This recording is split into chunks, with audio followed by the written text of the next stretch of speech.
Good morning and welcome to the ILA Trustee Forum Spring Workshops. I'm Tom Stagg, President of the Trustee Forum Board. I want to thank you for registering for the programs. We have 3 programs scheduled. The next one is April 1st. We will have Kelly Zabinska discussing library finances for trustees. The last program is May 13th, a meeting of the Kleintown Library, a look inside how to run an efficient and effective library board meeting. Klein, Thorpe, and Jingas will run a mock board meeting. Knowing some of the board members, I know it'll be a fun experience and also have a lot of great tips for trustees.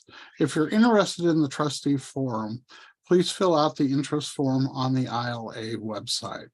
Now let's get to today's presentation. I want to thank Rick McCarthy and Darren Schroeder from StudioGC. They've done a lot of library buildings, many now that I just found out today that I have visited and was not aware of. So I'm sure it'll be a great conversation. Take it away, Rick and Darren. Okay, thanks, Tom, and appreciate everybody taking a few minutes out of their Saturday morning for this, and we'll try to keep this lively and fun and get you back to the rest of your lives as soon as we can here. So I'm going to go ahead and start it. Darren and I will talk about our firm for a second and then who we are, and then launch into the rest of the message here. So let me go and share screen here.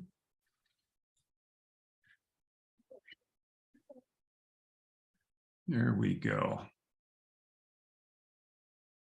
Darren's that showing up? Sure is. Okay. Anyway, like I said, welcome. And we do a lot of library work, and we always think that it's part science and part art, but regardless of what it is, they always involve planning, and that's a little bit of what we're talking about today. And we're going to give you just some tips and show you how we do some things, and just maybe get some ideas in your head for the next time you come to decision points with your library, and maybe some of these ideas will be able to help you out a little bit. Our firm, StudioGC, we're a downtown Chicago firm. We have, Darren, how many employees do we have now? I don't even know. 34. Okay, 34 of us down there, and we do, our biggest studios are libraries and education, although we do other work as well, but a lot of it is almost all of it is public work. And we pride ourselves on doing buildings that are bright and fun, up to date, and really serve everybody in the community is our goal there. So that's who StudioGC is. As for us, I'll start with myself, Rick McCarthy. I started the library studio at StudioGC, and I've worked several places before that, and I've been doing almost exclusively libraries for almost 30 years. Also, I had the opportunity and actually the honor to be on the trustee at Gale Borden Library in Elgin, and I was on that board for, I didn't even know how many years. It was over 25 years, and I was president of that board for a long time, during which, when we hired directors and built the new building that we had and such, and that was great. I was an ILA on the ILA board for a while, and written some books about how to get libraries built, and worked, I don't know how many projects, over 100 library projects in one sense or another. So that's where I'm coming from. Darren, what about you? Yeah, so I've actually been working specifically on libraries for 17 years with Rick at a few firms. And we've been at StudioGC now after Rick began the practice there. I'm one of the principal owners at StudioGC now, and I execute a lot of the work in regards to building the libraries and helping assist with the initial planning and cost estimating. It's just pretty much everything related to a library project. That is my responsibility. So that's who we are. Let's talk a little bit about today's message.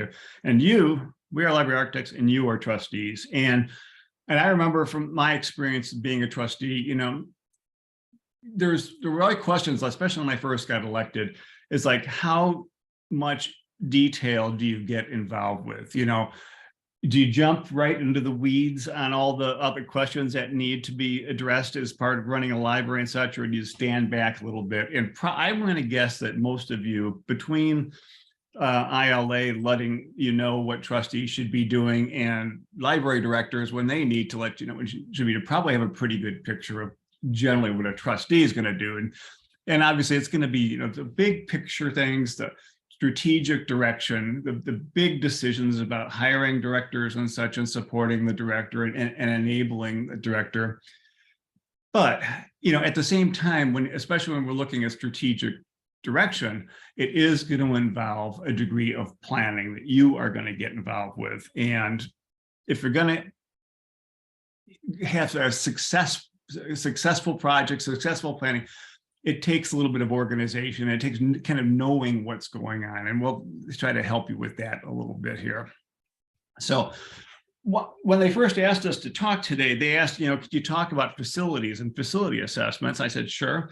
I came back to them and said, can we broaden that a little bit, because everything overlaps, everything's connected and such, and also get into bigger planning questions. And they said just fine. So we'll talk about a bunch of things here, but we'll start with the facility assessments. And it's funny because they're kind of, I don't know if I say in vogue would be the right word now, but we're getting a lot of them. Darren, you've been hammered with these things lately, just cranking them out.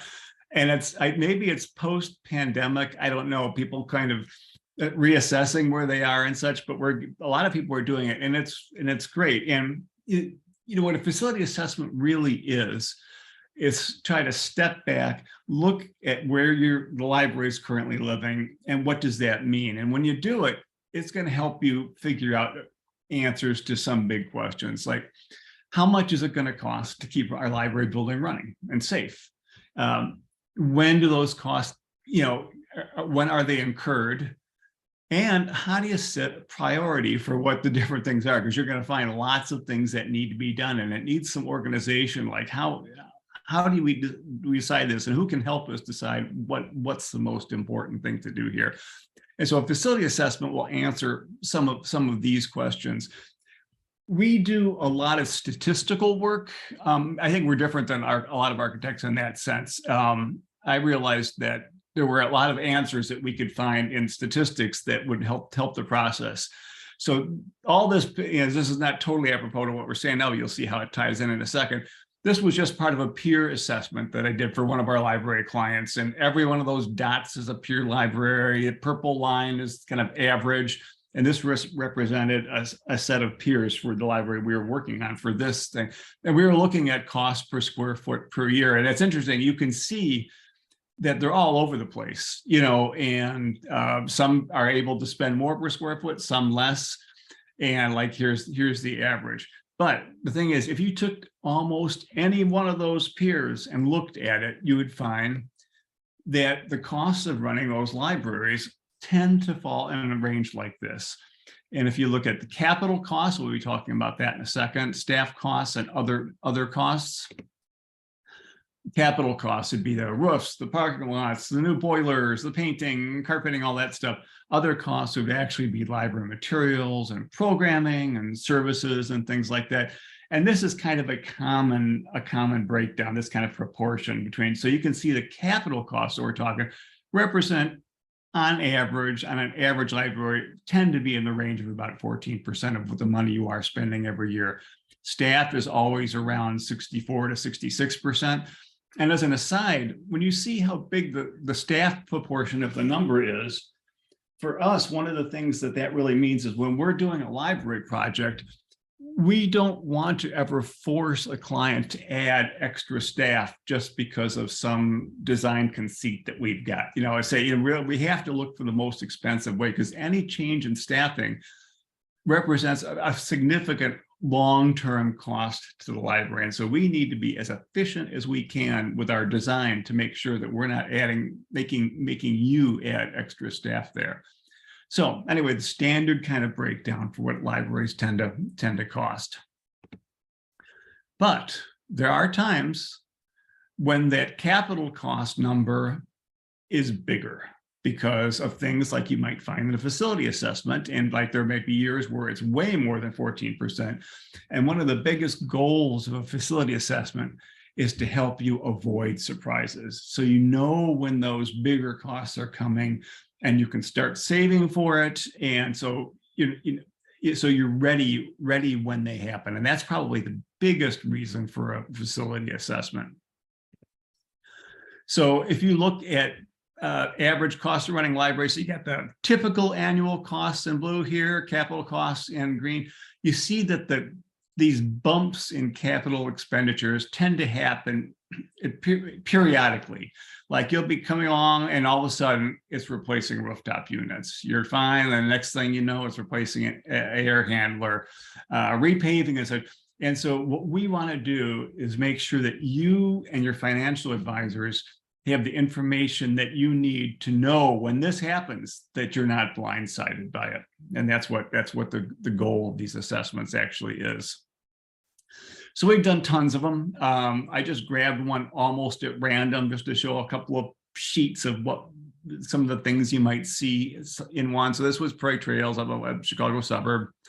And so we start by looking at the history of the building, you know, and Prairie Trails in their case had been added, like there had been 4 or 5 additions done over time there. And so which makes it a challenging facility assessment, since all these things are different ages now. It's like, when are these things going to wear out? So we look at the overall building. And then often we'll kind of start on the outside and work our way in. So we'll look at things like the parking lots, the brick cladding, the windows, and you know what kind of things need attention here, and when is it going to need to be done. All the interior finishes, you know, floors, paint, ceilings, all that kind of stuff. Again, taking that overview, and you know, the director and whoever is responsible for your building will understand a lot of this stuff, but we won't. But this goal is to get it all in one spot, so you can have all the information in one place to make a reasonable planning possibility for you.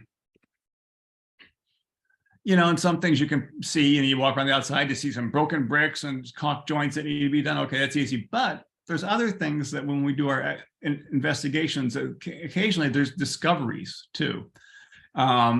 In Prairie Trails, we kept seeing some staining above some of the windows, and we found out that there was really a design flaw when in the original building, when they had built that, they had skipped some vapor barrier that they should have had in there, and it was making, so that makes it to the report, and then we recommend, you know, this is going to need to be fixed by doing something, and something like that probably nobody would have recognized for a long time otherwise if it wasn't being actively looked for. Found more, you know, just they had a meeting room and the ceiling tiles were sagging, and they hadn't really thought about it. They thought, well, the ceiling tiles are old, you know, that's why they're sagging. But really what happened is we discovered the area up above the ceiling, another design detail, it was never vented properly. And so it was too damp up there. And therefore these were sent. So there's two, you know, one, we're going to give you the cost. Here, you got to replace the ceiling tiles and such there, and it'll cost about this much to do it. But then recommendations, we got to go back, or we think that you should go back and take a look at these conditions and find out, you know, what needs to be remediated at. So, you know, so there's layers of things. There's, you know, the scheduled maintenance kind of things, but they're also dealing with conditions that we discover in the building and getting it all into one spot so you can see what's going on. You know, and sometimes gets fairly complex because this building had 4 or 5 additions. There's 4 or 5 different ages of roofs on there, and they're different kind of roofing. And how do we deal with all that stuff? At the same time, we got our engineers. They do all the stuff the more specialty things, looking at all the mechanical units there. We make them crawl into the really dirty spots instead of us to look at what's happening with, you know, duct work and things like that. But that's an important part of a facility assessment, is getting the engineering, because those are often the things that tend to have the big price tags. They're like, if you look at facility assessment and where it bumps up in those years when you're spending more, it's going to be things like, you know, it might be rough, but mechanical systems and elevator mechanical systems, particularly are ones you can kind of predict how long they're likely to last. And so this is a, you know, like I said, this is the way to organize it and find when it's going to happen. But these would be the biggest characters you're going to run into when you find those big spikes there. Rick, can I interject real quick? There's a couple other items as part of the facility assessment that the trustees and the library themselves should consider that aren't specific to just replacement of existing components of the building. Our facility assessments, we are looking for ADA compliance. We are looking for code violations that you would have to address if you did new work, and that's specific to the energy code. Because as you do any addition or renovation to your building, you have to bring your building up to current energy code, as well as current building codes that could deal with egress, fire protection. And it's important for the library to understand that if they're going to do work, what that is going to entail. And that's not as easy to identify and cost out in a facility assessment. So it's good to work with your architect to identify projects that would be specific to adjusting or correcting those items in your facility. Yeah, Dan, that's a good point, because there's lots of things, especially if your building has been around for a while, that have been grandfathered in because the codes have changed since the building was built. And a lot of those things you can just keep going. It's grandfathered in, you know, it was the way it was, and that's fine. But as Darren was saying, when we do new work in a building, an addition or work over a certain cost, it can trigger the need to start resolving all these things that were grandfathered in before, like ADA and things like that. So, yep. And a facility assessment, you know, that'd be some other valuable information there to know that some of these projects are going to have a domino effect and make you have to do other kinds of work too. So, and you know, like here's an example of a building here, a library that they did with what we call it EFIS, exterior insulation finish system. You might know it as Drive It or something like that. It looks like stucco essentially. Now it's like this building was built about 44 years ago. Okay. And a Drive It system, we usually think of them lasting at about 25 or 30 years most, and they tend to be used more often for like strip centers and things like that. We try not to use those on public buildings because it doesn't have longevity, but it was inexpensive. And this library, when it was built, that was probably what they could afford to do. Anyway, we saw all these cracks appearing in that, started to take a look at that, wondering how it was holding up. We saw some staining and we said, you know what, we think we need to get into this a little bit more. And at some places where we could reach it anyway, we took some drywall out and took a look at the inside. This building was a structural metal stud construction wall. We got in there, and what did we find? We weren't really surprised. We found that these structural studs were rusting. There was every possibility that there was mold going on back there and such. And so all of a sudden, this library had a potentially big problem there, and that all the walls all the way around the outside of it that hold the building up in this case were being subjected to conditions like water that they weren't designed for. And so we are working with this board now saying, like, what is the right thing to do? And so they're exploring, in their case, potentially, maybe it's time for a new building because it wasn't designed for a long lifetime anyway. So, but anyway, this facility assessment actually brought all this stuff to the fore there, and things that they might not have been aware of otherwise. And I said, we're right in the middle of that right now. So as we go through, start tabulating everything there, we come up with some big spreadsheets that talk about all the things that we've looked at. You know, if we know when they were installed, what the lifetime of all those components would be and such, and start summarizing that. And eventually, you know, we'll start to get data that you can use. But it's important for you to know that it is in a document like this, from this work, there are a ton of places where we just have to estimate something. You don't really know what a cost might be yet because you don't know when it's going to be done. We have to estimate it, and it's going to take a lot of professional judgment about how long are some of these things going to last. And right now, in the last couple of years, you can bet there's a lot of guesstimating going on about inflation, you know, supply chain issues, stuff that 4 years ago, it just, you know, we always had to take inflation into account, but there was not conditions like we saw over the last couple of years there. And now we're having to say, how do we incorporate this new world into our thing? So at this point, we're advising some of our clients, hey, we should come back and work with you again and take another look at some of these numbers just to make sure they're going to hold up, and considering all the changes that have happened in the last few years. So we start generating, like, when are these capital costs coming up, and, kind of what are they there? And so, we can start giving you some information about years and costs and when they're going to be occurred and everything. And as I was mentioning, especially with recent conditions and stuff, if you've already had facility assessments done, it's probably, and it's been a few years, it's probably a good time to have somebody come back in and kind of take a new look at it and update it. And it's important to understand that, because it's not a once and done thing. It's not going to set your path for the next 10 years without coming back and a few kind of tweaks along the way to make sure it's reflecting what life actually is at that point. So, probably every 4 or 5 years, it would make sense to come back and have somebody update a report, and maybe more often if a lot of things have changed. And the updates would tend to be faster and cheaper than the original one too, because you've got the format for everything already set up and such. But I think for the maximum use of these things, if it's been a few years, have somebody come back in and take a look at it. So we'll start generating costs in years there. And, this is just some of the data that we would have in front of us, what we first start seeing, and we can start to give you an idea of what we're finding there. But in a format like this, it's only marginal use to you, because what we need to do is start assigning priorities to these things. So for every year, you got a total, and whatever the priority work, you got several things happening there. Okay.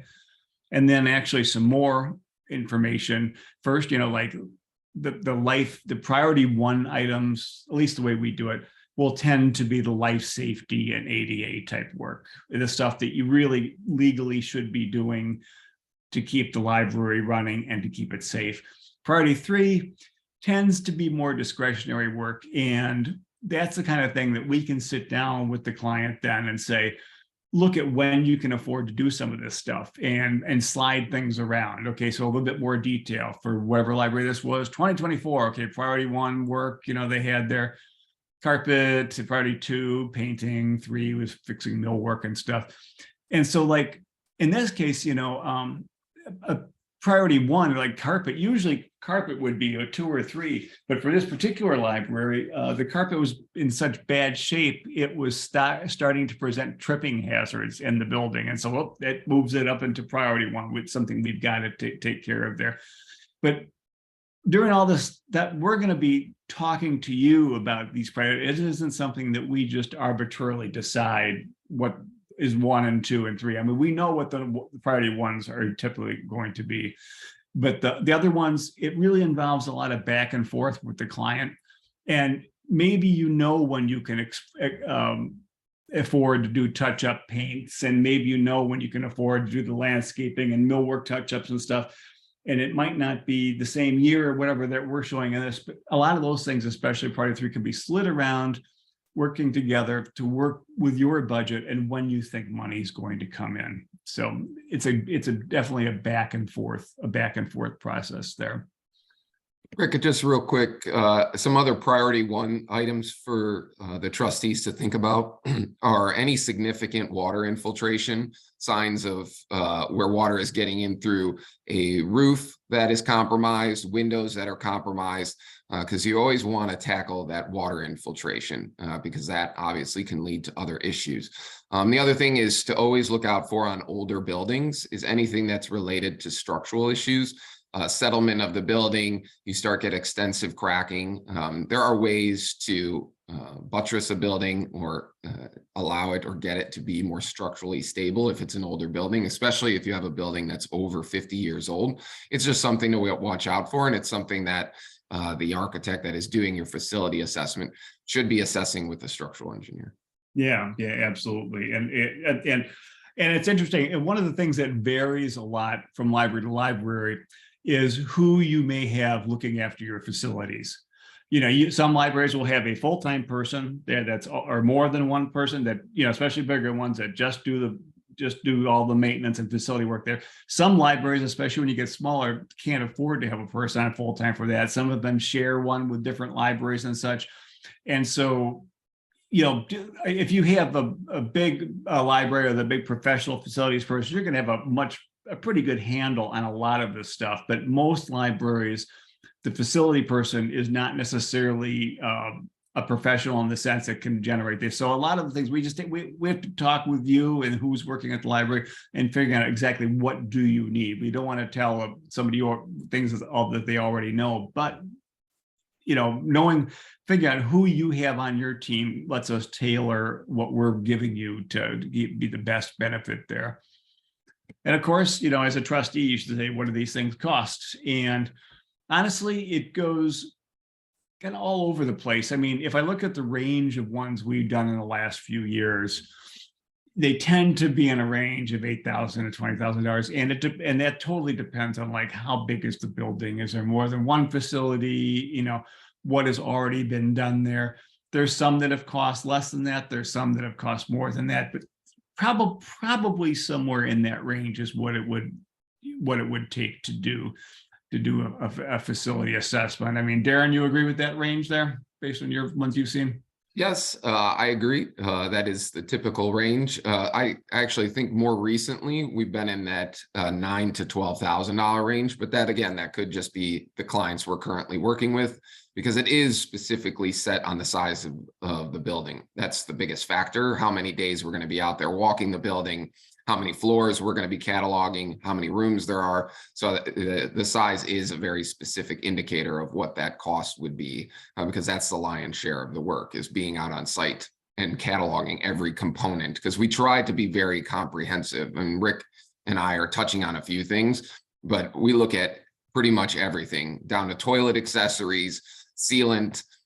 If it's on the building or in the building, we are trying to analyze it as an item that is going to eventually need to be replaced or repaired. Yep. So anyway, somewhere that range would probably do. Yeah. Now but there's an interesting thing that sometimes comes up though, is that sometimes we learn that, or you learn that you're going to need more than a facility assessment, and sometimes a standalone assessment isn't necessarily the best thing for you. And I think, and I'll show you an example of why that can be the case there. And a lot of it also will depend on who you're working with.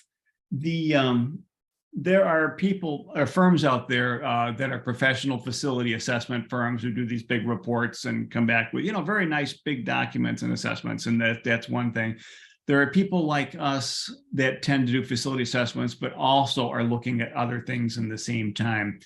And depending on the circumstances of your project, the professional consultant only person might be your choice, or sometimes you're going to need a different degree of overview, and to have somebody that looks at the big picture, not just the condition of the building.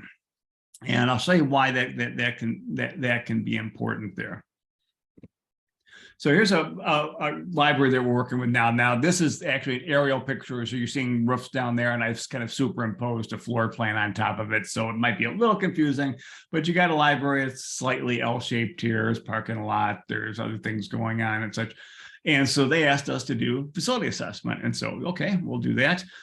And we get in there and start looking at the building. Now, this building was built in phases, okay? And you get 1, 2, and 3 over the years, and the oldest one on the right and the newest portion on the left. And the older portion, number 1 there, we discovered pretty quickly was in pretty rough condition. And a lot of the stuff that was in rough condition wasn't necessarily things that the average person that would walk in would notice. There's problems with like some of the sewers, underfloor and underground sewer connections and things like that. There's windows that are failing, and because of the age of that part of the building, there was the things just kind of started to pile up there. And so we thought, we try to always in our firm when we're doing this, like I said, to look at the big picture of this. So we'll look at some other things while Darren might be out there doing cataloging all these items. I will tend to be thinking, how does this all going to fit in with longer term planning? Now, I told you I like statistics, okay? For that library, one of the things I did is I have all this data. So I pulled, like, I just wanted to see how big are they compared to most libraries that are serving their population. And so this was for this particular library, okay? Average size of library by service population. So they were here now, like about 20% smaller than average. That doesn't mean it's bad, but it's just something that you might want to know, okay? In 10 years, and this is an area where this library has high population growth, in 10 years, they're going to be getting down to close to half as big as one could say they maybe want to be to serve that size population. And learning that for us kind of colors our thinking on a facility assessment, all right? So bringing that back and thinking about the library here, okay? So we can say that there is a reasonable chance that in 10 years, that library is going to need to be the size, and see that green box that just appeared there. Okay, it doesn't necessarily going to have to be or anything, but there's a chance that it's going to need to expand to do that. Now, we don't need to get into the particulars of this, but this library, as it's been expanding, they started here, got longer and such. It can't go any more this direction. It can't easily go this direction. It can't go this direction because of streets and setbacks and things like that.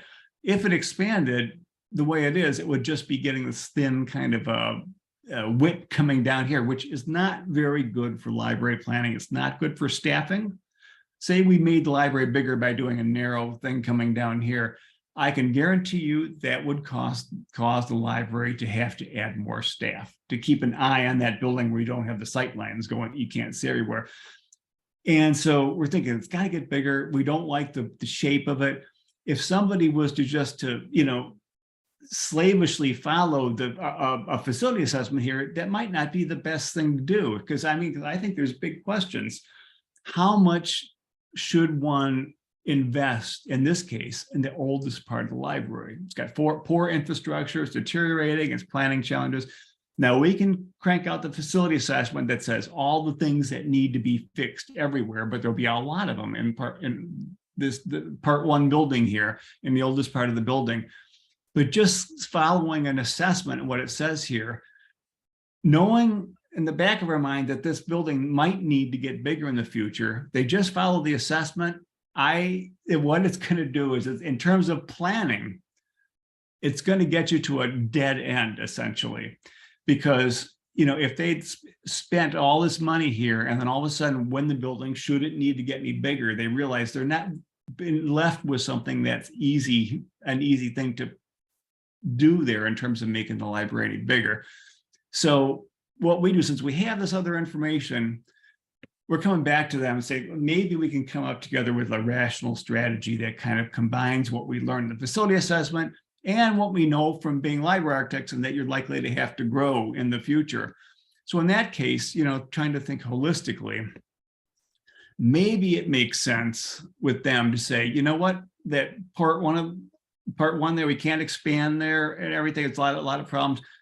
Maybe it makes sense to look at the potential of tearing down the oldest part of the library there and putting an expansion there that is up to date, more flexible, easier to work with, and designed ahead of time with the possibility of future expansion, even beyond that, because they have a rapidly growing district, remember, designed to make future expansion work well. And so we're coming back to this client saying, we think you might want to be looking at something more than just an assessment in this case, when we think of your longer term prospects here, over the next 10 to 15, 20 years and such.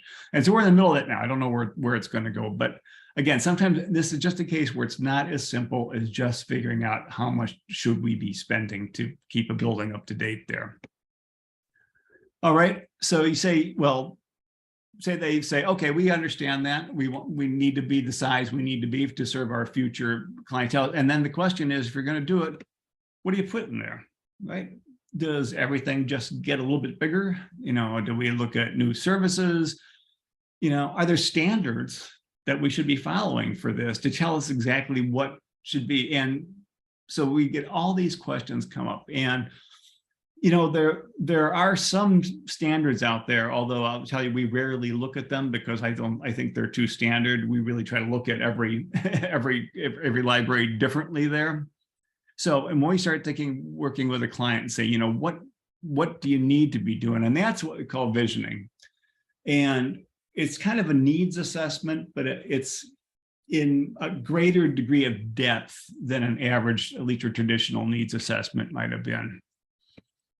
Now, when I can say personally, I've started doing libraries, been doing libraries for a long time. And one of the things we've got to remember on libraries is that they have changed a lot in the last 10 or 15 years, what they're doing. And the rate of change in libraries has been increasing there. Now, we go back to the way that traditional needs assessments were often done.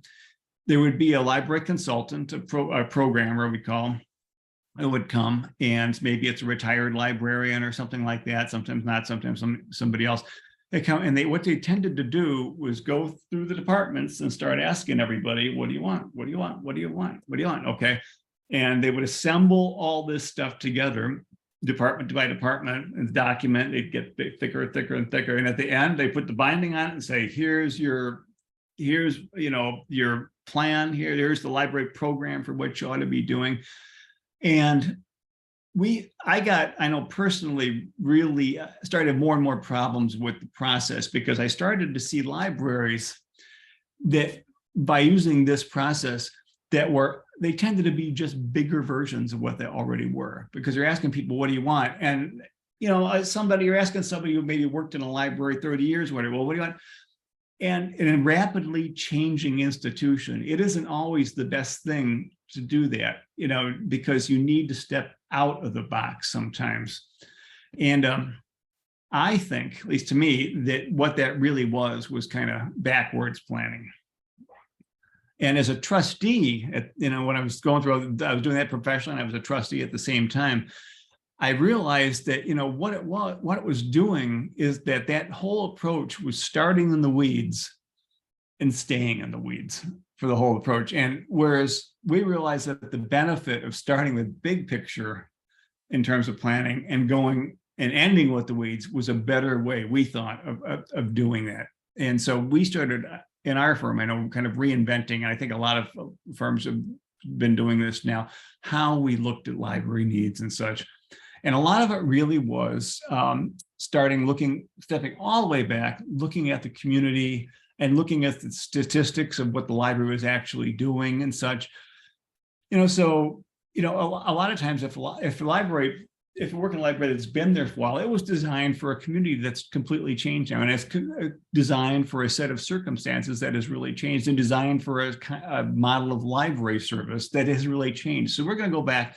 I'm going to say, who lives here now? How old are they? What languages do they speak? How old, in age distribution, like whatever district this was here, we found out for them, they were the orange part. They had tons of teens, tweens.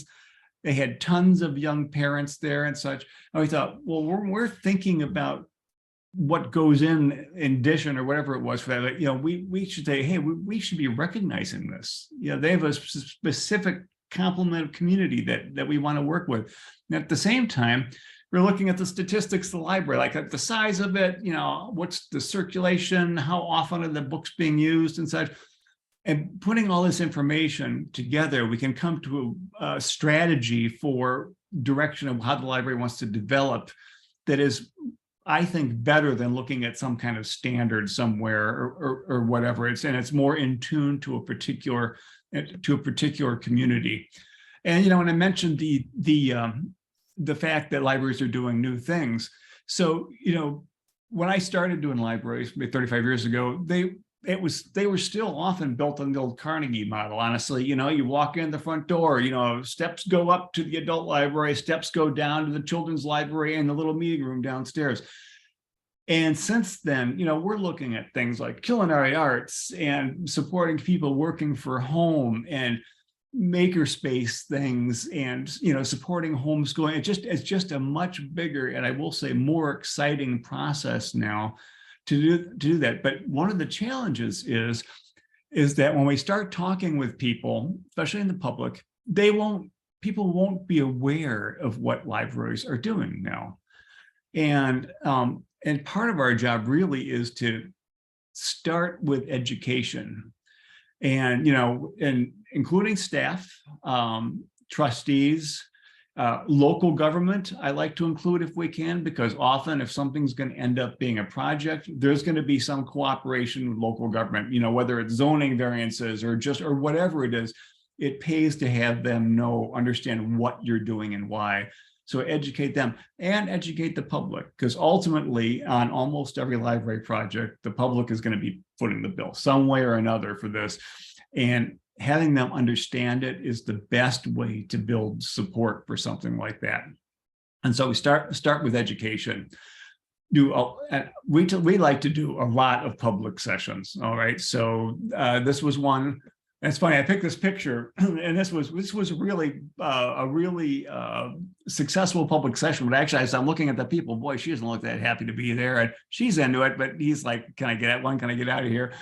And it turned out to be a great session there. But this was taken just as we were doing a public informational section. This was up in Wisconsin, and I thought to myself, Wisconsin, we can do better than that. We had one upcoming one in Watertown, Wisconsin. We thought we're gonna change up this one. We held the Watertown one in a pub for the public session, and it was great. I mean, we had people come in. It was fun. We learned tons of things. It was a public event that helped raise awareness and support for the library.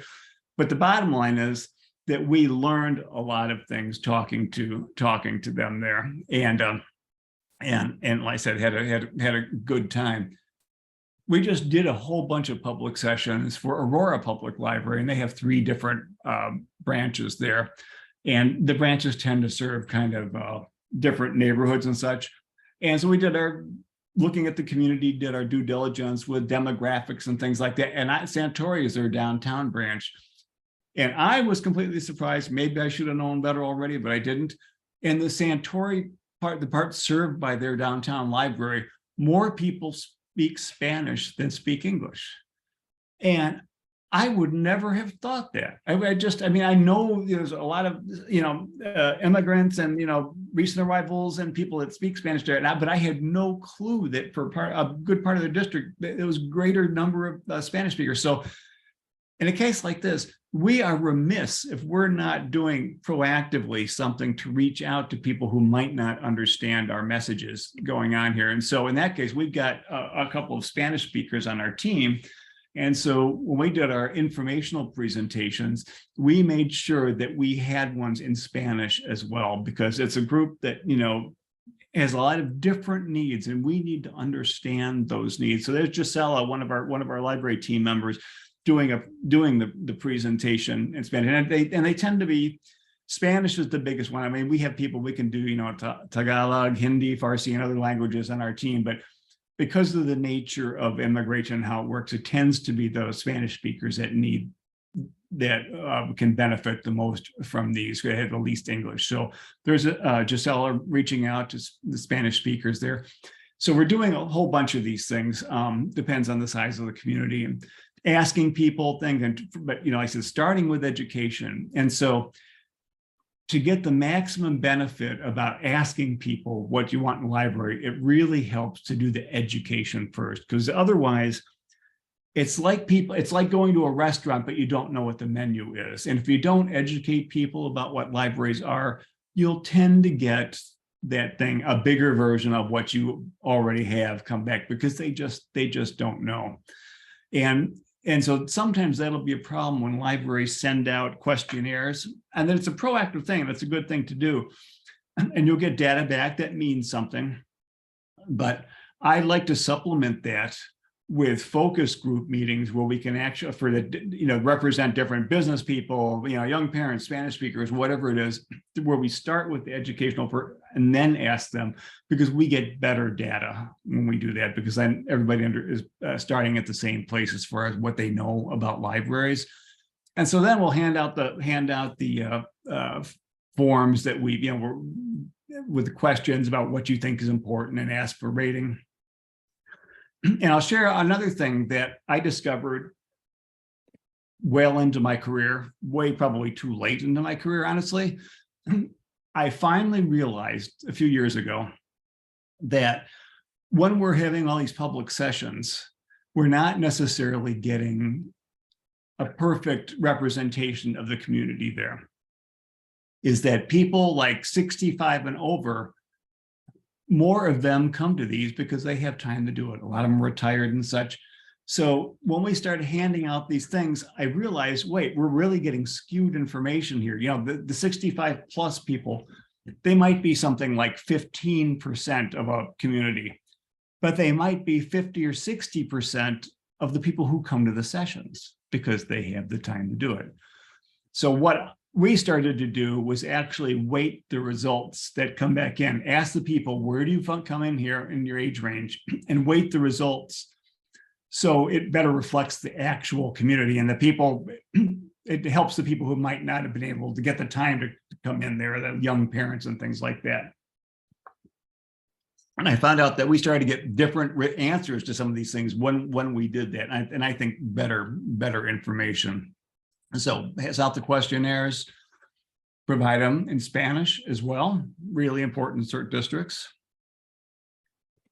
And then start looking at the data that comes in. This was from a special one that we did just for teens, just so we could figure out, this was, I think, Watertown actually, like what's important to you, and then look at the ones that come in from the adults. And this one you can see it's 55. It was kind of a broad age range, but at the end of this, we'll, like I said, we will adjust for age disparity and make it so it represents.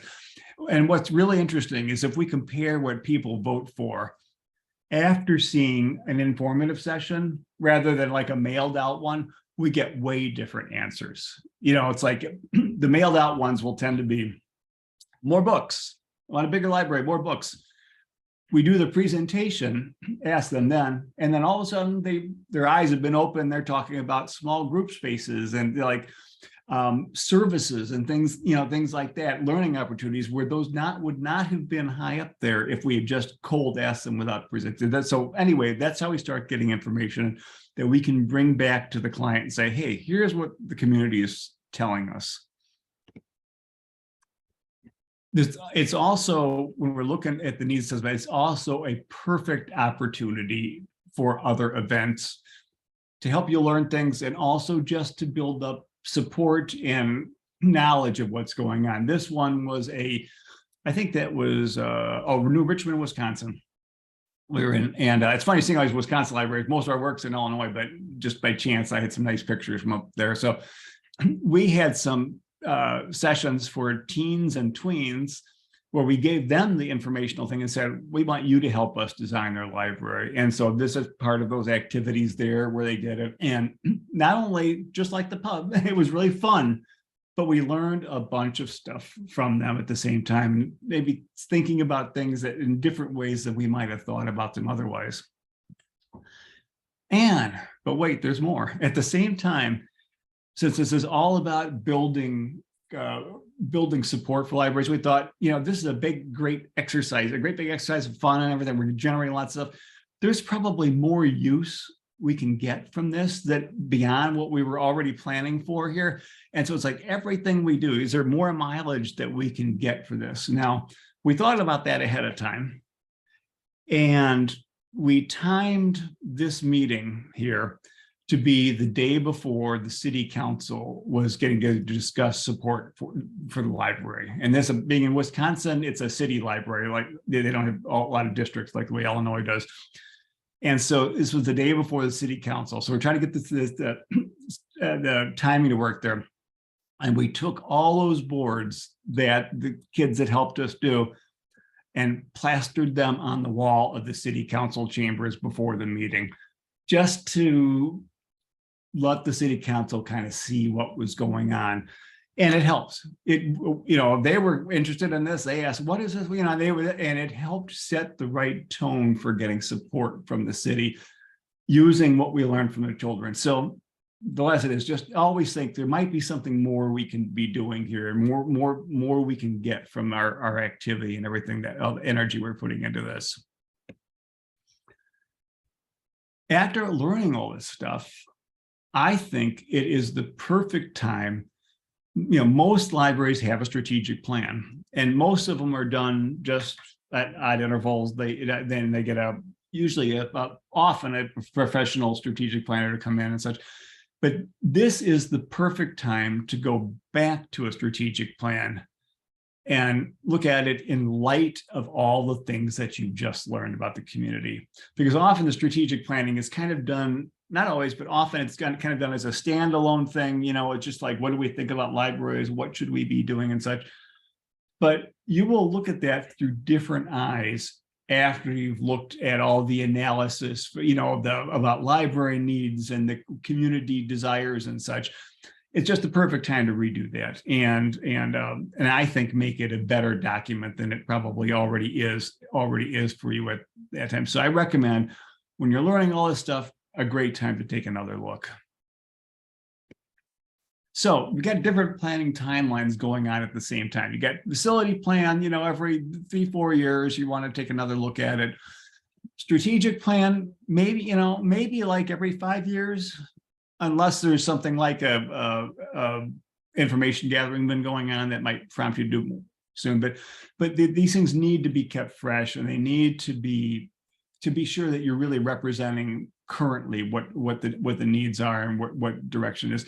And then the last thing would be a master plan. And that master plan actually looks at all the facilities you've been talking about in light of this, what you've learned on strategy, and in light of what you've learned from community and such, and starts dividing it up into actual projects and things that might happen, for you. So right now we're still working in Aurora. This was one for just at the moment where we are, the West Branch in Aurora, next attached to an old school. And so this is part of the master plan that came after all the public events and everything else. And it's just taken the first look at existing building. Okay, what should we be adding to this building or changing so it really represents not only the neighborhood of what we learned when we were talking to people there, but the trends that we see are going on. So this is the first time for that project that it starts to move from all the planning to the master planning part, where we see what actual projects start to develop. And of course, the first thing or the second thing you ask there, well, what's that going to cost? And so at the same time we're doing this, we can start cranking out estimates for some of these things, like all these different parts of projects that might want to happen either in one building or across the district in different places. And there's another character that probably wants to be brought in around this time, then get there, is most libraries are going to have some kind of financial consultants. And they're the ones that will help the director, help the board, figure out how they're going to meet the financial goals, and how to help with the budgeting, the big picture. We identify these big costs are going to come, can we save for it? Do we need to borrow? Do we need whatever? Or if the information suggests that you might need a referendum, a lot of financial consultants, and there's a few good ones that work with libraries, really understand referenda and such. And when you start getting your arms around what the needs are there, then the time is to have somebody come in like, this is how we're going to help you actually make it happen. So, when you're starting all this, whether you want to be or not, you are in the weeds, because there are so many, especially as a trustee, a trustee cannot be expected to know all this stuff. The average trustee, they don't get involved in the construction, they don't get involved in planning and such. And it really can seem like being in the weeds. And coming up with a decent process and parts that you can bite off to do, and chiseling away at these things are what you need to do, like a facility assessment and needs assessment and master plan. So when I mentioned visioning before, visioning would tend to probably take, educating the public, assessing needs, and coming up with some kind of master plan. And some of these other things can be done slightly separately after, say, like visioning, but they're all components. They're going to help you achieve what you need, achieve the goals that you've identified. And it can seem kind of daunting, but if you're working with people who've been through it before, they'll lead you through it, and you'll get there. But yeah, there's a lot of parts that go on there. So, whether it's a recarpeting project, nice shiny new rooftop units that your community can be proud of, updating that kind of stuff, or if it's a new building or an addition or whatever, you know, it's kind of the range of things that you're going to be identifying. All of those things relied on planning to happen, and many of them started with a facility assessment way back in the beginning that kind of got you there. And I think it's, you know, as a process, if you do it right, it can be fun. At least parts of it can be fun, and you will learn a ton of things. And if you want to be good stewards of public money, it's really planning is one of the, actually I should have had a list of things that trustees do, as I said, you know, planning there, because I think it really is an important part there. So there's a lot of parts going on, a lot of things going on here, and I just tried to hit some of the highlights of them that as a trustee that you might see there, and how consultants maybe can help you do that and such. And I would love to hear any questions you might have. Any really hard ones, we'll let Darren answer. I will answer the fun ones. So, but anyway, is there what can we talk about here? If you could put your questions in the chat, and we'll go at it that way and review the chat questions. Thank you. Rick, there's already one question from a trustee about an algorithm for age weighting the survey results. So if you wanted to discuss that, how you came to weighting the results from participants that weren't as numerous as other components. Yeah, and I'm not a mathematician, okay, but I do some math, and I just kind of devised it. So what I did was, as I looked at the percent, I compared the percentage of age ranges that attended our events and compared it to the percentage of people in those age ranges that I found in the census data.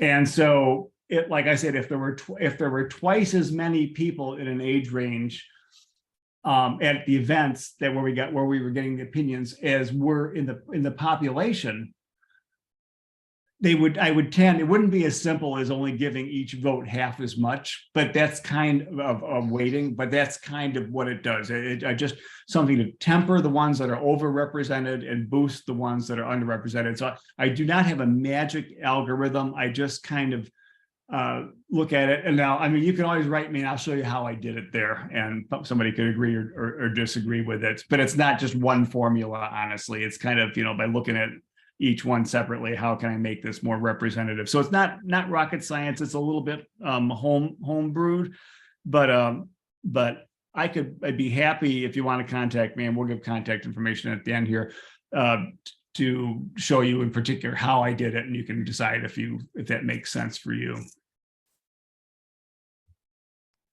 The next question, Tom, one of the trustees is asking about having the PowerPoint presentation available to attendees. We can do that independently, or if the ILA wants to facilitate that, we can have it posted somewhere. We will certainly make it available. So we can communicate that, and Tom and Kristen can indicate how that would best be done. Yeah, it's being recorded. So I think, Tom, you guys handle that then? Yes, we can handle that. We'll put it with the recording. Okay. The next one is about future trends. What do we see in design and redesign? So I'm going to quickly answer that, because if we let Rick answer it, we'll be here for another 3 hours. Darren, it'll be 3 hours, but it'll seem like 5. So. Yeah. So I think it's important to note that, especially for our firm, that there isn't any specific trend that we feel applies to any singular library. We have some libraries that are very much into maker spaces and trying to create that new opportunity for their community, that content creation, as we call it. And some libraries are looking at it as the more basic, or not basic, but crafts, whether it's quilting or woodworking or digital carving. But then we also have some libraries that believe digital content creation is more important. So now we're talking about sound studios, and we're talking about video recording, so green screens. So I think both of those are a trend that is happening in many facilities, but it isn't that every facility is going to look at it. You have to, again, look at your community and identify what is going to resonate with them. And that's through that planning process, is finding out what is important to the demographic that is makes up your constituents and trying to identify that. We're always going to add small study rooms. I don't think any library can have enough small study rooms because they provide a base for so many of those other tasks that are a part of the library That's design. the number one thing people ask for, and I think rightfully so, is small group meeting rooms. And I want to add one other thing there, Darren, and I won't go 3 hours, I guarantee. The other thing we're starting to see, and I don't know if I call it a trend yet, but we're seeing more of libraries co-locating with other institutions and other like service institutions. So in Watertown was a good example of that right there, because it's not just a library. Darren, you made room in there for the Watertown Community Foundation, I believe. Yes, it's a foundation that assists with families that needs some additional support. And it's co-located. It is essentially part of the library.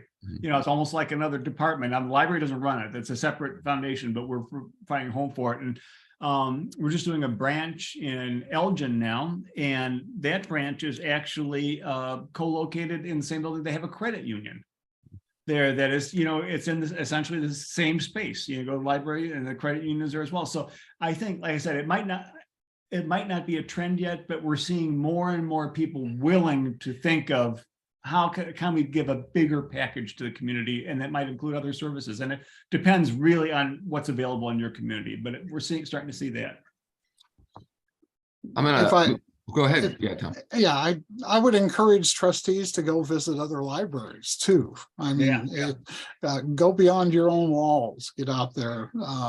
And Rick, you just mentioned that Rock Island just opened a library connected to the Y. So. Yeah, exactly. So I think we're seeing more openness to those kind of things. Now, anytime you bring in another institution, obviously the level of complexity of planning can go up, but often there is a good payback at the end. I mean, in terms of a better service. So it's worth looking at. The next question is in regards to investing in a new facility. And I would agree with the question poster, is that it is a very community specific decision. Even the example that we provided, it's not about predetermining an outcome.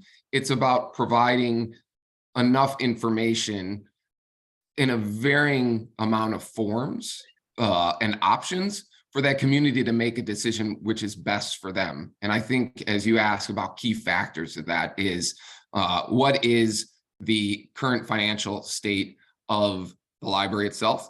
What is the actual state of the building? Is the building in serious disrepair? Is it in medium disrepair? Or is it's items that you can, based on its construction, live with for many years to come, and only do smaller level renovation to the project? So it also comes down as to what is the tolerance level of the community to provide more dollars, because the bigger the project that you're looking at, the more likely you're going to have to go out and either go to a referendum, or you're going to have to buy bonds and come back and then utilize your operating budget to fund that purchase. So there's a number of those key factors. And again, that planning process and identifying and reaching out to your community is important for you as a trustee to understand where their position is in that.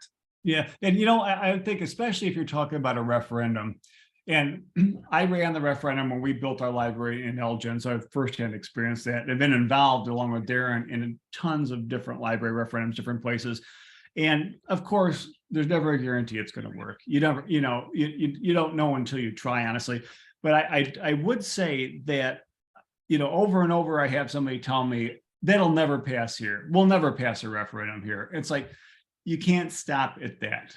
If you don't, if you need it and you've really got to try it, we passed referendums in places, you know, in times that you would just be amazed at. And it's like, and not from any magic of ours, but I think in the last 5 years or so, I want to say every referendum we were in passed. I think so, but that's no guarantee for future ones, you know. But the thing is, you can't let yourself be totally frightened off by it, because sometimes doing something like that is really the only answer to give the service that you as trustees should be doing. And I will say, as one trustee, or at least former trustee, to others there, a lot of these things require a thick skin. You know, you're not going to make everybody happy. You're going to hear complaints no matter what it is. You just got to do your best, figure out what you think is the best, and you got to go for it, and then see what happens. And whenever you spend public money, you're always going to hear a couple of things. You're always going to hear, we just built the last one. It could be 50 years ago, but somebody's going to stand up in a public, we just built the library. The other thing you're going to hear, somebody's going to stand up in a public meeting, say, you're building a Taj Mahal. It's like, and then you need to have at your command the stats and the figures to show them why it's necessary, number one, and why it's not a Taj Mahal. It's just an appropriate library for your community. What we think is a good strategy is you're looking to build consensus or support for a potentially larger project, is when you go through the facility assessment and that needs assessment, we typically find there's one area of the library that we can focus on to create a smaller project, something that in the past we've successfully done for only $100,000. And then after you complete that project with the available library funds, you showcase that and you prove or show to your community, with just the limited amount of funds we have, look at the impact that this one space in our library has had for the constituents, whether it's children's, or it's a teen, or it's an adult reading room. Something you work through that and identify that. So that's a good strategy. And it doesn't require you to go after the big fish right away. It allows you to start off small and show that you're being fiscally responsible and understanding that we know that you might not want to do a big addition. So let's show you what we can do and then generate that support going forward. The next one, which I love, is how do you get teens more involved? Pizza. That's the answer. Easy. Next question. Let me explain. So Watertown, one of the libraries in Wisconsin that was part of the presentation, we spent a lot of time discussing how could we engage the teens in that community, because they did come out and provide some input to us in those initial sessions. So we did determine that they wanted or should have their own space in the library. So that they felt that they were independent of everyone else. And it has been very successful because there is a group of teens that come to that. They treat that as kind of their second home. And in that space, they have a gaming center. It's in a separate, smaller room, so that if there are teens that are studying or need to do quiet work, the gaming session is happening in a separate room. In addition to that, there is a small kitchenette.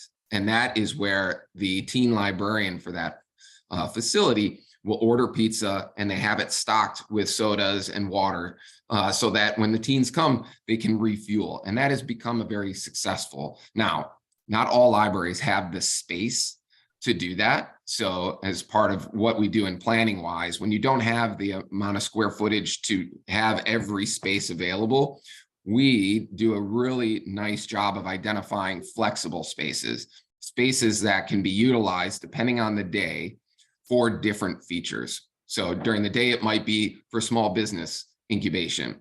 And then right after school, it could be for teens. And then later at night, it could go back to a meeting room for any other social groups. We're actually doing one where it's a teen/maker space. So it's a maker space during the day. When the teens get in, the teens are going to have the ability to take that space over. And then after a certain time in the evening, it becomes a maker space for everybody again. Yeah, and so flexibility, when you're talking about trends, that's probably actually the number one thing is space, things that are more flexible. And that's what Darren's saying is a good example. And part of our job, it's fine for us to say all this stuff, but we need to work with you to make sure we're not putting on too much of a burden on the staff who have to make this room swing between one thing and the other. So, but sometimes that's the only way to do it. Yeah. The next question is about getting younger individuals and teens to bring their opinions. I think the example for New Richmond, where we had a design charrette, That's where we bring it in and we allow the kids to essentially, you design your library. Those are very successful because we get some really creative content from them that's very powerful in going to other stakeholders and getting them excited about the project. For the teen, I think it's important about location. I think our most successful teen event we had in an ice cream shop. So this was for a facility where one of the board members owned an ice cream shop. So we went and we handed out free ice cream. So, and that was able to get a number of teens to show up to the, it is a tricky bunch, but trying to find a location that they would go to. And again, usually revolves around some sort of treat or pizza. Yep, exactly. This next one is a good one. Rick, I'll have you start. It's how is the pandemic influencing library design for both staff and public spaces? Yeah. And that's and I think that's a great question. And it's something, it is really easy now to begin the process of forgetting everything we learned over the last few years here. And what we need to do is remember the problems we were having. And so as we're looking at things now, I'm trying to think as we're designing things, we should be designing this for the next one because the chance it could happen again, and it's a good chance that we will have. And so we're looking at things like if the library needs to move into a mode that is lower contact mode for doing their services, like getting the books and such out, what should we be designing in there now to let that happen in the future easily? And we saw during the pandemic, libraries did a great job. It was a struggle. We saw people moving out on their sidewalks with books and things and, and it was great because they were going the extra mile to give the service. But if we think ahead now during design, like low contact would be one of the biggest ones there, how to gracefully let the library switch gears and become a low contact library when it needs to, that will pay off. And there's other things that you won't see that are in there, like even just like the ventilation systems for newer buildings now. And when we can do it, we're using, I don't need to get too many details, a thing called laminar flow in ventilation. And it's not dramatically different, but the way it works is that all the supplies for the air and such are in the ceiling and the returns are on the floor. And it's designed that the air tends to move vertically down through the space and then out returned in the floor rather than going sideways across the thing. And what that does is it minimizes the amount of air moving from one person to another there. You won't see that. You won't notice that when it's a building, but thinking ahead about things like that. So I think the facility itself, number one there, and like with ventilation strategies, and operationally, how do we swing to low service mode or low contact mode if we need to? And I think if we plan ahead on those things, we can make them it much easier or should this happen again. All right. The next one is a difficult question.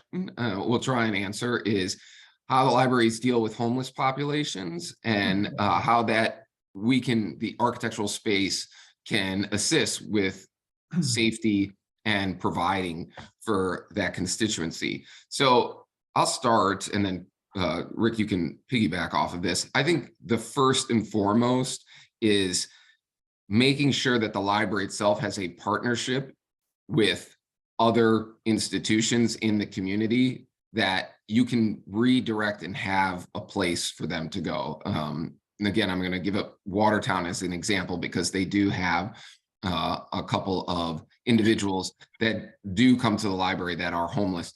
And what they do is they're able to allow them to stay, but they always recommend to them and let them know of the other places that can support them. So, and they usually will give them addresses, how to contact them. They let them use their phone system if they need to. But it's important to show empathy and to allow and provide information so that the library isn't the only place that they can go and that they have other opportunities.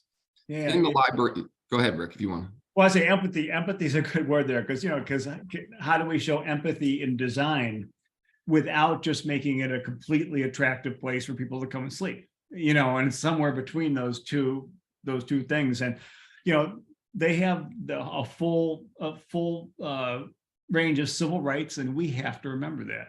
At the same time, there are design things that maybe we'll avoid for different reasons, like having overly comfortable furniture right by the front entrance.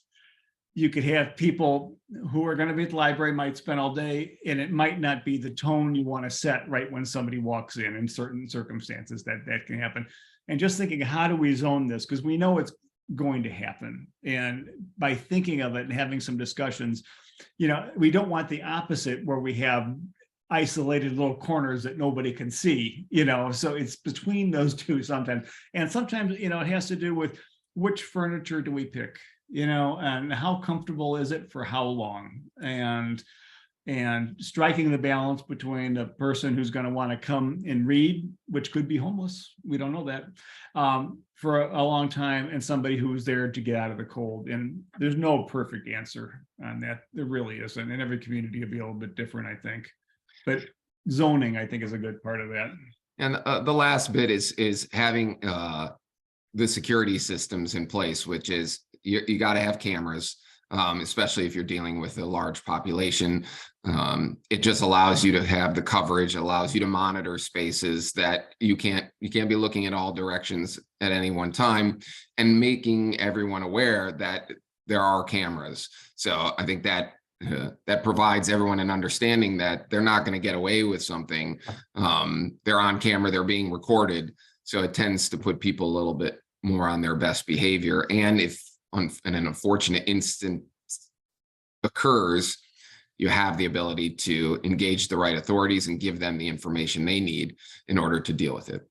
And actually, maybe we'll get a question on this, but since it's slightly related, though it's not a homeless issue, is that, when bad things happen, what can we learn from it? Like one of our clients now is Highland Park, where they had that terrible thing, on last 4th of July. And what are we going to do about that? We don't want to have a library look like a fortress. It's got to be welcoming and open and bright and such. But at the same time, we always have to think now, just like thinking about pandemic issues, how do we make a building safer if something really horrible happens? And there are some low-cost ways. Some of it has to do with what kind of lock sets are where and what's controllable for making safe areas within a library. Sometimes it can be just providing more exit doors, they'd be like fire doors. They're not the ones that you use day to day, might be alarmed and things like that. Just by adding maybe more than are required than the fire code, but just make it faster to get out of a building if somebody needed to do it, that by itself might do. So yeah, things that we wish we didn't have to think about, but we do. All right, the next one, and thank you for all the questions. This is fantastic. So thank you for providing them, because we get to continue to provide valuable information from our perspective.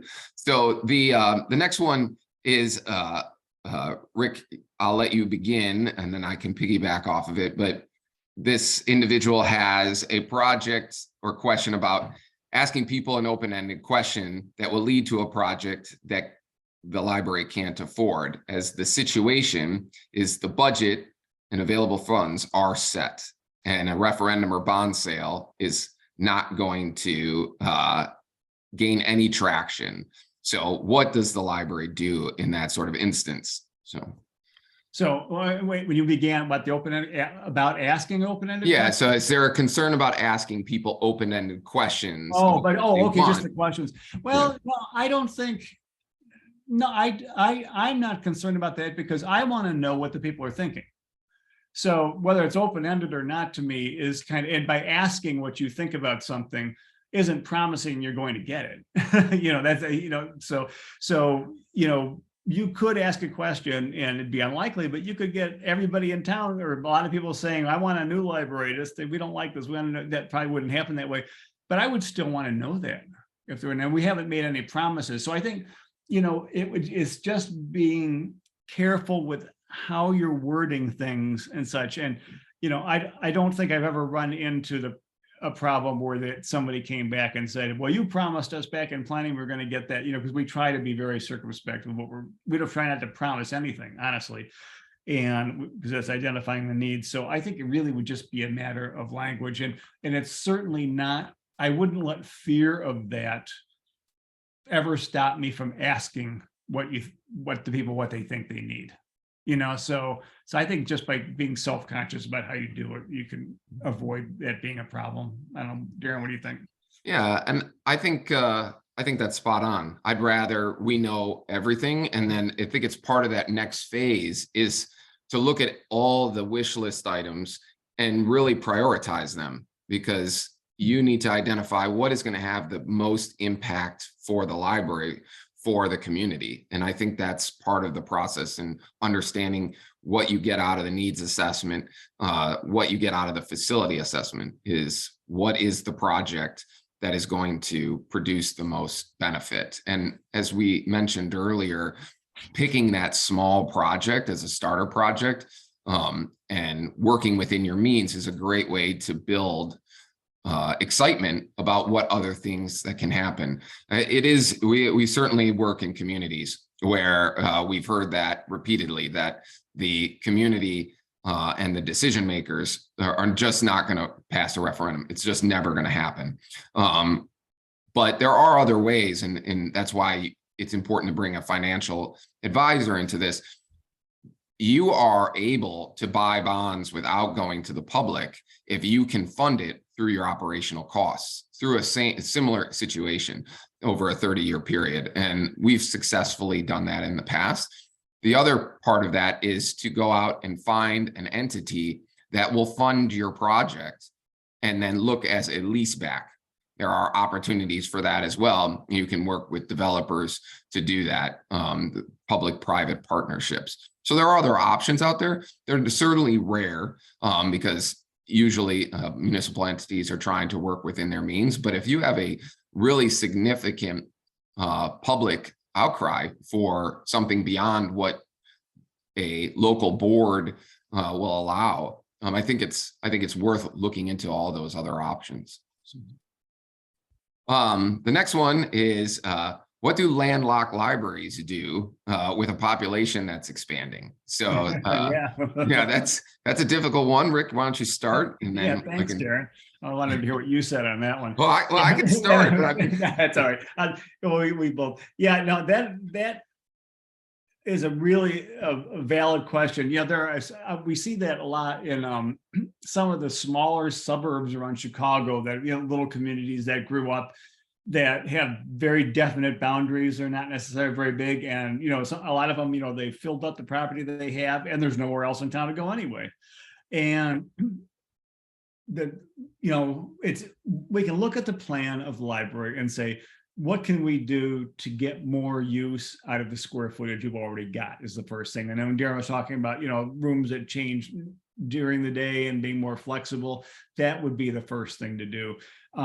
Occasionally we can make the building bigger, but that often depends on zoning, things like parking, like how many, and if the city's willing to work with you, sometimes we can get some zoning variances for like parking and say, yes, you can add to it, and we'll let you account some street parking into it. That happens.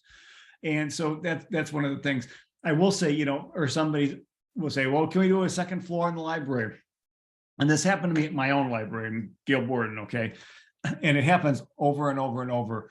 Somebody on the board who's been there for a long time will remember, well, we talked about this being able to be built for a second story. We know we can do the second story. And I just want to say it's really rare, because it costs a lot of money than an original building to make it able to go up another floor. And people think they remember that it was decided to do that, but it almost never survives value engineering later, and also we will run into things like what the parking is and such. So that rarely happens. And even if it's available, you got to remember that if you could add a second floor to your library, you're going to have to shut down. You can't keep a live building going and building at least not rationally, and build another library up above it at the same time, at least very well. So it would be a big thing. So I would start with, we start with like, let's evaluate what we're doing. Can we make it more flexible? I will tend to go into statistics and look at things like let's look at the collection size.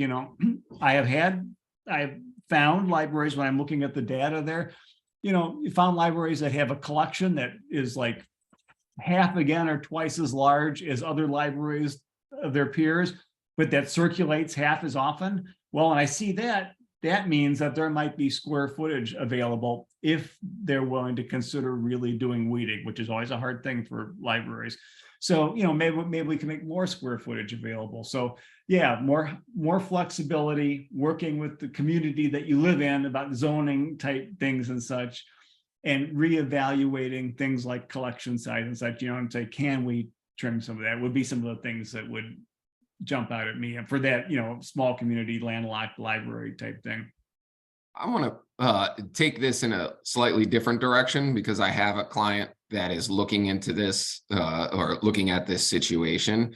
And when you really truly have nowhere to go, you have a piece of property, the building is as big as it's going to be, the parking lot is already undersized, is that you really have to start thinking about outside opportunities. So we've already asked that library to think outside the box and looking at developing satellite locations, that you have to start looking at what available space is actually in the community, and that what programs or what functions could potentially truly work at an outside location, because you don't want to give up on a building that is your primary, because you have to spend more money to just abandon it and go somewhere else. So trying to find smaller spaces and either take them over as part of the library, or again, is really trying to find partnerships, is trying to find other like-minded organizations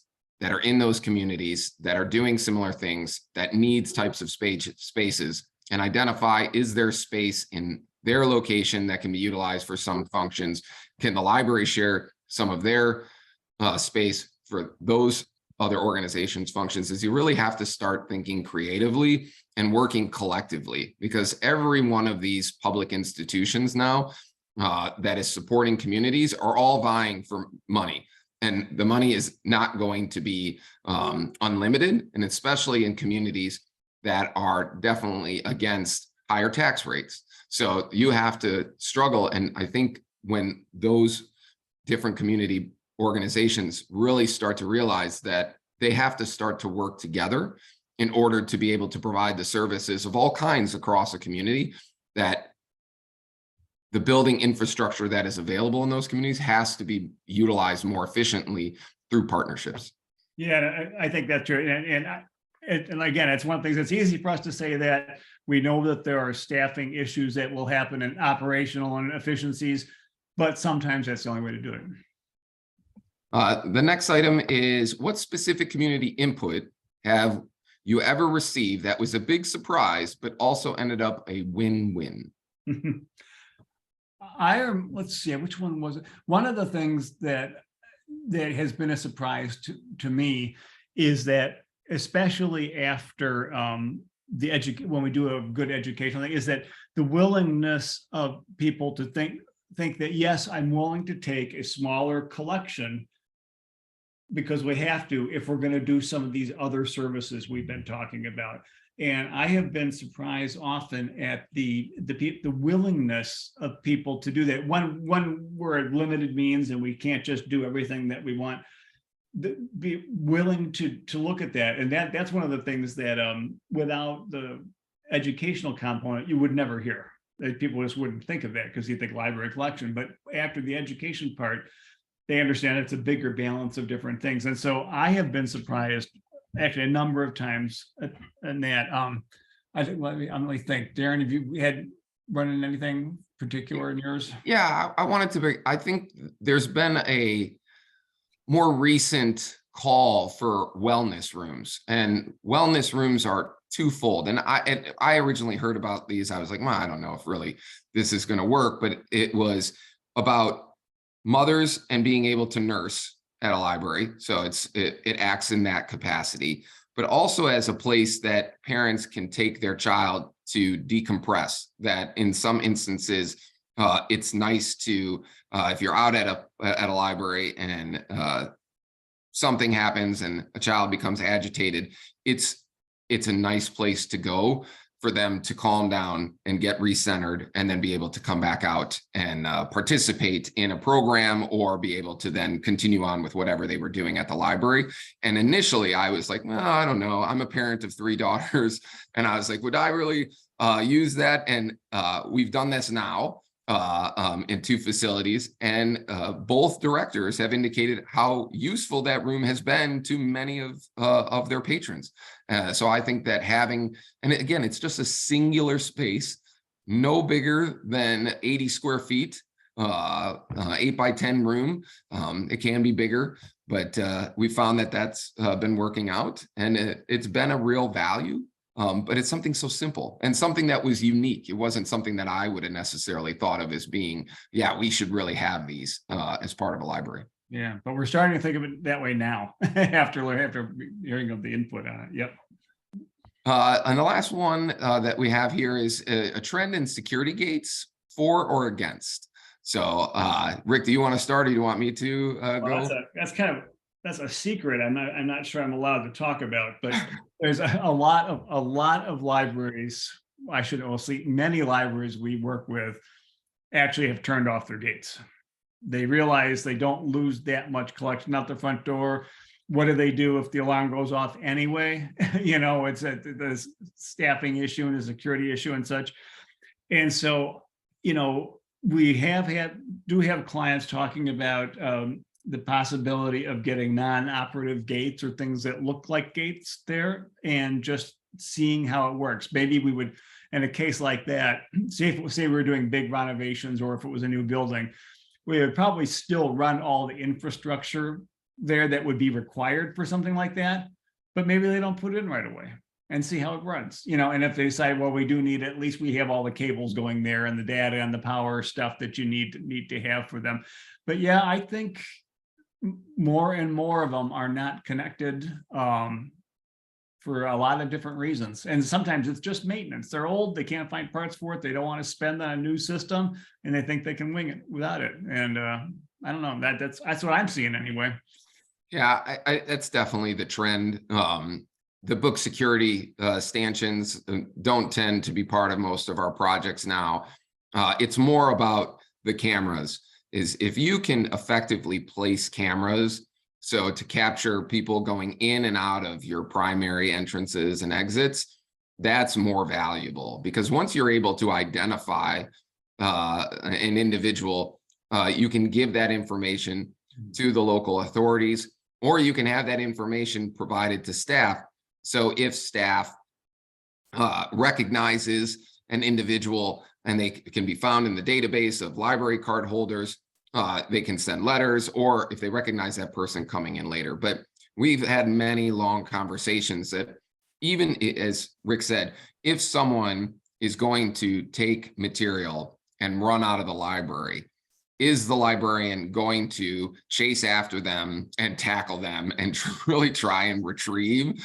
So it's just, the gates aren't going to stop an individual that is determined to steal materials. So it's really more about making sure if you have a high value collection, whether it's a historical collection or whether it's audiovisual, we find the better strategy is to make that not available directly to the public, that it's better to have those in a manner to access those collections is only through staff. And we understand that that can be problematic because the staff has to spend time doing it. But if the collection is that important, it's better to keep the DVDs or the Blu-rays or games or that historical collection behind a counter or behind a locked door, so you're not going to lose it.